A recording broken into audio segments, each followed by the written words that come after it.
MDH ಜನ ಮಸಾಲಾ. ಈಗ ಕಡಲೆ ಇರಲಿ, ಹಲಸಂಡೆ ಬೀಜ, ಕಪ್ಪು ಕಡಲೆ ಅಥವಾ ಬಿಳಿ ಕಡಲೆ, ಎಲ್ಲವೂ ಸ್ವಾದಿಷ್ಟವಾಗುತ್ತೆ. MDH. ಬಾಹ್ಯಾಕಾಶದಲ್ಲಿ ಮಗುವಿನಂತೆ ಬದುಕಲು ಪ್ರಯತ್ನಿಸುತ್ತಿರುವೆ ಎಂದಿದ್ದಕ್ಕೆ ಭಾರತದ ಗ್ರೂಪ್ ಕ್ಯಾಪ್ಟನ್ ಶುಭಾಂಶು ಶುಕ್ಲಾ. ವಿವಾದದ ಕಿಡಿ ಹೊತ್ತಿಸಿದ ಆರ್ಎಸ್ಎಸ್ನ ದತ್ತಾತ್ರೇಯ ಹೊಸಬಾಳೆ. ನಮ್ಮನ್ನ ಕೆಣಕಿದ ಅಮೆರಿಕಾಗೆ ಕಪಾಳ ಮೋಕ್ಷ. ಇರಾನ್ ಸರ್ವೋಚ್ಚ ನಾಯಕ ವಾಗ್ದಾಳಿ. ಈ ಎಲ್ಲ ಸುದ್ದಿಯನ್ನು ನೋಡೋಣ ದೇಶ ವಿದೇಶ ನ್ಯೂಸ್ ಟಾಪ್ನಲ್ಲಿ. ಅಕ್ಸಿಯಂ 4 ಮಿಷನ್ ಅಡಿ ಬಾಹ್ಯಾಕಾಶ ಯಾತ್ರೆ ಕೈಗೊಂಡಿರುವ ಭಾರತದ ಗ್ರೂಪ್ ಕ್ಯಾಪ್ಟನ್ ಶುಭಾಂಶು ಶುಕ್ಲಾ ಸೇರಿದಂತೆ 4 ಗಗನಯಾತ್ರಿಗಳು ಯಶಸ್ವಿಯಾಗಿ ಅಂತಾರಾಷ್ಟ್ರೀಯ ಬಾಹ್ಯಾಕಾಶ ನಿಲ್ದಾಣ ತಲುಪಿದ್ದಾರೆ.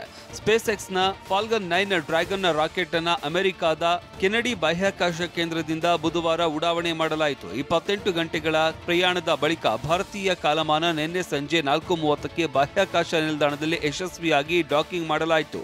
For Peggy Whitson, her return to the International Space Station of Axiom Space. Shubhanshu Shukla ಸೇರಿದಂತೆ 4 ಗಗನಯಾತ್ರಿಗಳು ಅಂತಾರಾಷ್ಟ್ರೀಯ ಬಾಹ್ಯಾಕಾಶ ನಿಲ್ದಾಣ ತಲುಪ್ತಾ ಇದ್ದಂತೆ ಈಗಾಗಲೇ ನಿಲ್ದಾಣದಲ್ಲಿ ಇದ್ದ 7 ಗಗನಯಾನಿಗಳು ವೆಲ್ಕಮ್ ಡ್ರಿಂಕ್ಸ್ ನೀಡಿ ಸ್ವಾಗತ ನೀಡಿದ್ದಾರೆ. ಕಕ್ಷೆಯ ಪ್ರಯೋಗಾಲಯದಲ್ಲಿ ಪರಸ್ಪರ ಅಪ್ಪಿಕೊಂಡು ಸಂಭ್ರಮಿಸಿದ್ರು. ಬಾಹ್ಯಾಕಾಶದಲ್ಲಿ 14 ದಿನಗಳ ಕಾಲ ಉಳಿಯಲಿರುವ ಗಗನಯಾನಿಗಳು 60 ಪ್ರಯೋಗ ನಡೆಸಲಿದ್ದಾರೆ. ಮುಖ್ಯವಾಗಿ ಗುರುತ್ವಾಕರ್ಷಣೆಯ ಬಗ್ಗೆ ವೈಜ್ಞಾನಿಕ ಅಧ್ಯಯನ ಕೈಗೊಳ್ಳಲಿದ್ದಾರೆ.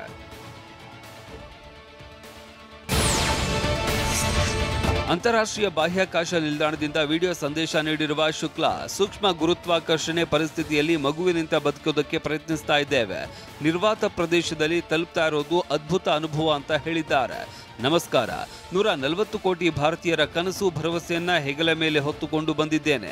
ನನ್ನ ಸಾಧನೆಗೆ ಪ್ರತ್ಯಕ್ಷ ಹಾಗೂ ಪರೋಕ್ಷವಾಗಿ ಕಾರಣರಾದವರಿಗೆ ಧನ್ಯವಾದ ಅರ್ಪಿಸುವೆ ಅಂತ ಶುಕ್ಲಾ ಹೇಳಿದ್ದಾರೆ. But to be fair, it is a privilege to be amongst the few who have got the chance to see the Earth from a vantage point that I have been able to see now. It has been a wonderful ride. It has been great, and I was looking forward to come to space. ಸಮಾಜವಾದಿ ಹಾಗೂ ಜಾತ್ಯತೀತ ಪದಗಳನ್ನು ಸಂವಿಧಾನದ ಪ್ರಸ್ತಾವನೆಯಿಂದ ಕೈಬಿಡಬೇಕು ಅಂತ RSS ಪ್ರಧಾನ ಕಾರ್ಯದರ್ಶಿ ದತ್ತಾತ್ರೇಯ ಹೊಸಬಾಳೆ ವಿವಾದಾತ್ಮಕ ಹೇಳಿಕೆ ನೀಡಿದ್ದಾರೆ. ದೆಹಲಿಯಲ್ಲಿ ನಡೆದ ಕಾರ್ಯಕ್ರಮದಲ್ಲಿ ಈ ಹೇಳಿಕೆ ನೀಡಿದ್ದಾರೆ. ದತ್ತಾತ್ರೇಯರ ಹೇಳಿಕೆಯನ್ನ ಕಾಂಗ್ರೆಸ್ ಖಂಡಿಸಿದೆ. ಆರ್ಎಸ್ಎಸ್ ಬಿಜೆಪಿ ಸಿದ್ಧಾಂತವೇ ಭಾರತೀಯ ಸಂವಿಧಾನಕ್ಕೆ ನೇರ ವಿರುದ್ಧವಾಗಿದೆ ಅಂತ ಕಿಡಿಕಾರಿದ್ದಾರೆ. ಸದಾ ಒಂದಿಲ್ಲ ಒಂದು ವಿಚಾರಗಳಿಂದ ಸುದ್ದಿ ಮಾಡುವ ಪಶ್ಚಿಮ ಬಂಗಾಳ ಸಿಎಂ ಮಮತಾ ಬ್ಯಾನರ್ಜಿ ಸಮುದ್ರ ತೀರದಲ್ಲಿ ಚಹಾ ಸೇವಿಸುತ್ತಾ ಕೋತಿಗಳಿಗೆ ತಿಂಡಿ ನೀಡುವ ಫೋಟೋಗಳನ್ನು ತಮ್ಮ ಇನ್ಸ್ಟಾ ಅಕೌಂಟ್ನಲ್ಲಿ ಶೇರ್ ಮಾಡಿದ್ದಾರೆ. 2 ಕಪ್ ಚಹಾ ಜೊತೆ ಸಮುದ್ರ ತೀರದ ಕಟ್ಟೆ ಮೇಲೆ ಕುಳಿತಿರುವ ದೀದಿ ತಮ್ಮ ಮುಂದೆ ಬಂದು ಕುಳಿತ ಕೋತಿಗಳಿಗೆ ಬಿಸ್ಕೆಟ್ಗಳನ್ನು ನೀಡಿದ್ದಾರೆ.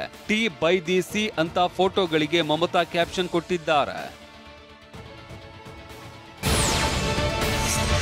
ಮುಂಬೈನ ಏರ್ಪೋರ್ಟ್ನಲ್ಲಿ ಕಸ್ಟಮ್ಸ್ ಅಧಿಕಾರಿಗಳು ಅಕ್ರಮವಾಗಿ ಸಾಗಾಟ ಮಾಡ್ತಾ ಇದ್ದ ಹಲವು ಜಾತಿಯ ಪ್ರಾಣಿಗಳನ್ನು ವಶಕ್ಕೆ ಪಡೆದಿದ್ದಾರೆ. ಬ್ಯಾಂಕಾಕ್ನಿಂದ ತರಲಾಗ್ತಾ ಇದ್ದ 115 ಹಸಿರು ಇಗುವಾನಾಗಳು, ವೈಜಿಯೋ ಸ್ಪಾಟೆಡ್ ಕಸ್ಕಸ್ ಸೇರಿದಂತೆ ವಿಲಕ್ಷಣ ಜಾತಿಯ ಪ್ರಾಣಿಗಳನ್ನು ರಕ್ಷಿಸಿದ್ದಾರೆ. ವನ್ಯಜೀವಿ ಮತ್ತು ಕಸ್ಟಮ್ಸ್ ಕಾನೂನುಗಳ ಅಡಿಯಲ್ಲಿ ಇಬ್ಬರನ್ನು ಬಂಧಿಸಲಾಗಿದೆ. ತನಿಖೆ ಮುಂದುವರಿಸಲಾಗಿದೆ. ಯಾಕೆ ಈಗ ಬಂತ ಸ್ವಾದ? ಖಂಡಿತ ಈಗ ಬಂತು ಅಸಲಿ ಸ್ವಾದ. MDH chunky chaat masala life ಅಲ್ಲಿ ಅಸಲಿ ಸ್ವಾದ ತರುತ್ತೆ. ಅಸಲಿ ಮಸಾಲ. MDH.